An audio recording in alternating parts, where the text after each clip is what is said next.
Good morning. Again, today, uh, Guardianship and Wards Act, I would like to discuss two judgments regarding Hindu Succession Act partition, Karnataka judgment, as well as our Madras judgment.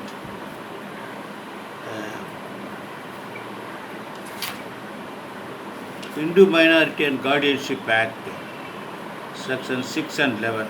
I would like to discuss these two judgments which may enlighten you to understand the difference between natural guardian and de facto guardian, de jure guardian.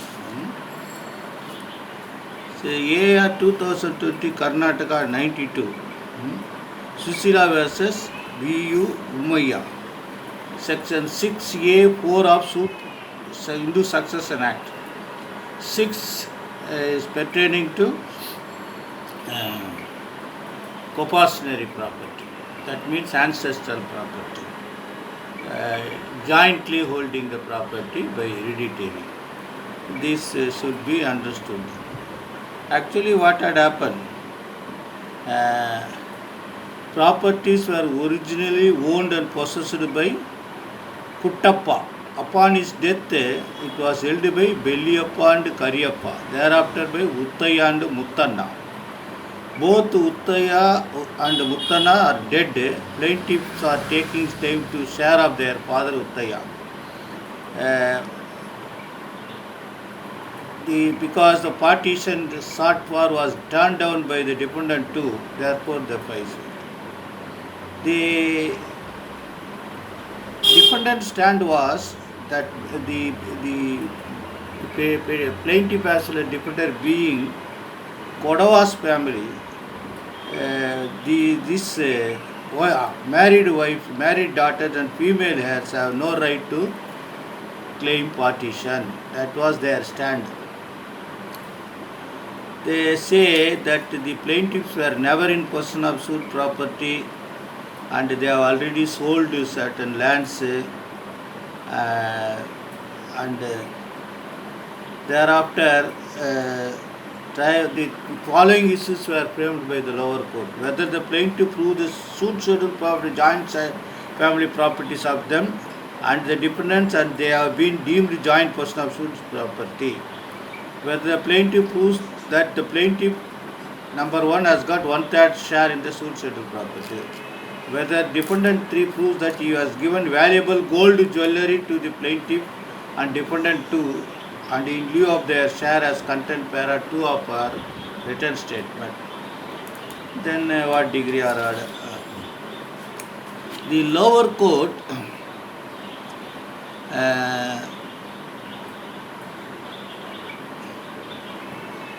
decreed the suit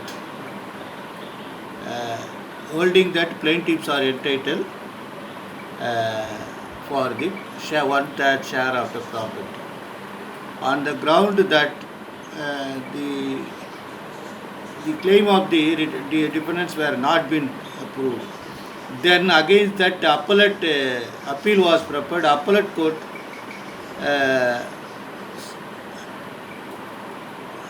they say that since the properties are ancestral properties, there was no partition earlier. That means that they are in joint possession. They are entitled for half share in the suit scheduled property. Therefore, they also held that there is no evidence to claim that the plaintiff have sold 3 acres of land and jewels were given to them. So finally, they have discussed section 4, that is most important, for which I draw your attention to this particular judgment. Section 4 is an exception to section 6. That was, they say, overriding effect of section 6. Section 4 is that was stated at paragraph 16 of this judgment, and several Supreme Court judgments were discussed about woman share, how to succeed, whether 2005 judgment is amendment is valid or not. And recently, the Constitutional Bench of Supreme Court has dissented with various judgments cited in this case and settled the law. So you have to understand what section 4 says. Any text, rule or interpretation of Hindu law or any custom or usage or part of law and immediately before the commence of shall cease to have effect with respect to any matter for which provision of this act is made. So, Indian Evidence Act section 13 also be discussed. There are relevant when right or custom in question is extracted below section 13. Where the question is in existence of any right or custom, the following facts are relevant. Any transaction, relevant means that has to be proved. Any transaction by which right or custom in question was created, claimed, modified, recognized, asserted or denied, or which was inconsistent with its existence. Particular instances in which right or custom was claimed, recognized or exercised, asserted or departed from. So these all were being discussed, and finally the second appeal, the court held that first appellate court rightly held the plaintiff were entitled to half share in the suit. So dependent two that the father had sold property, the final degree court may examine the same. They say they left it to final degree. So this area was given. Whether that is legally sustainable or not, you have to discuss with that. They say that area was left to while passing the final degree in respect of second dependent is concerned. Therefore, go through this judgment to understand what is section 4, how to prove existence of customs or other things. Then I will go with another judgment wherein very simple.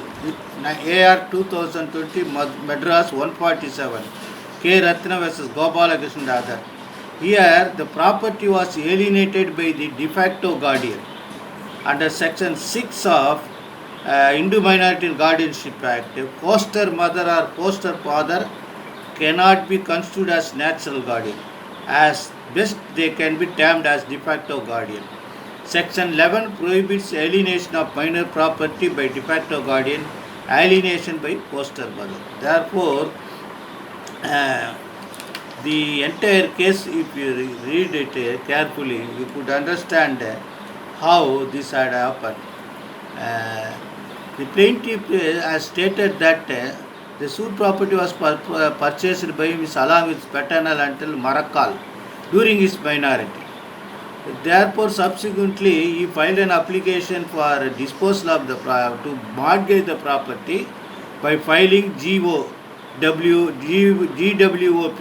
Guardianship Parts Original Petition 124 and that despite the order that was not complied with.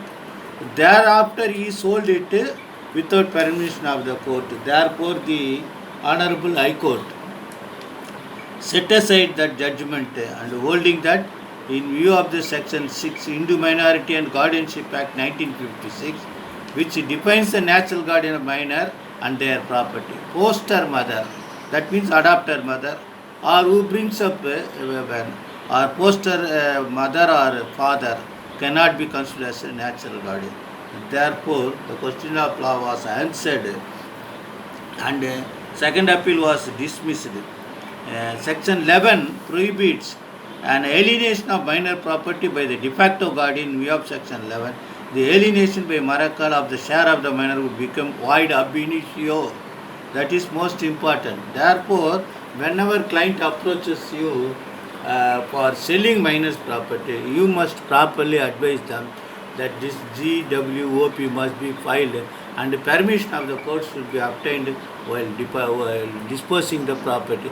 That too for necessity of the minor should be stated in the petition as a ground to obtain permission to sell the property. Otherwise, it may not help you.